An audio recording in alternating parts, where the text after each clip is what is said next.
साताऱ्यात महिला अधिकारी कर्मचाऱ्यांची 9 वारीत भव्य बाईक रॅली। सातारा शहरातील विविध शासकीय कार्यालयांमधील महिला अधिकारी व कर्मचाऱ्यांनी महिलांच्या सक्षमीकरणाचा संदेश देण्यासाठी भव्य बाईक रॅली काढली। गांधी मैदान येथून सकाळी 10 वाजता या रॅलीला सुरुवात करण्यात आली। जिल्हाधिकारी संतोष पाटील यांच्या हस्ते झेंडा दाखवून रॅलीचे उद्घाटन करण्यात आले। या रॅलीमध्ये सहभागी झालेल्या महिलांनी पारंपरिक नऊवारी साडी आणि डोक्यावर फेटा परिधान करून बाईक चालवत शहरातून फेरी काढली। या पारंपरिक वेशभूषेमुळे रॅली विशेष आकर्षण ठरली। शहरातील विविध भागांतून रॅली जात असताना रस्त्याच्या दुतर्फा उभ्या असलेल्या नागरिकांनी टाळ्यांच्या गजरात या महिलांचे स्वागत केले।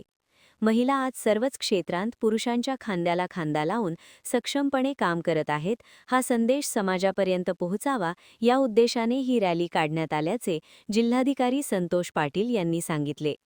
तसेच विविध क्षेत्रांत शिक्षण घेत असलेल्या आणि काम करणाऱ्या विद्यार्थिनी व महिलांमध्ये आत्मविश्वास निर्माण व्हावा, त्यांना प्रेरणा मिळावी यासाठी हा उपक्रम राबविण्यात आल्याचे त्यांनी स्पष्ट केले। गांधी मैदान येथून सुरू झालेली ही रॅली राजवाडा परिसरातून पुढे जात मोती चौक, राजपथ रोड आणि पोवई नाका मार्गे शहरातून काढण्यात आली। या रॅलीत शेकडो महिलांनी उत्स्फूर्त सहभाग नोंदवत महिलांच्या सक्षमीकरणाचा संदेश दिला। नमस्कार। 8 मार्च हा जागतिक महिला दिन म्हणून आपण सर्वजण साजरा करतो। साताऱ्यामध्येही संपूर्ण जिल्हाभरामध्ये 8 मार्च रोजी वेगवेगळे कार्यक्रम आपण आखलेले होते, आयोजित केलेले होते। त्याचप्रमाणे आज गांधी मैदान येथून राजवाड्याच्या समोरून सातारा शहरातील सर्व शासकीय कार्यालयातील आमच्या अधिकारी कर्मचारी महिला बाईक रॅली काढत आहेत। बाईक रॅलीचा उद्देश हाच आहे की आज सर्व क्षेत्रामध्ये महिला या पुरुषांच्या बरोबरीने त्यांच्या खांद्याला खांदा लावून प्रत्येक क्षेत्रामध्ये अग्रेसर आहेत। त्यांच्यामध्ये एक वेगळा आत्मविश्वास आहे, किंबहुना काकणभर सरस कामगिरी आमच्या सर्व महिला भगिनी करत आहेत।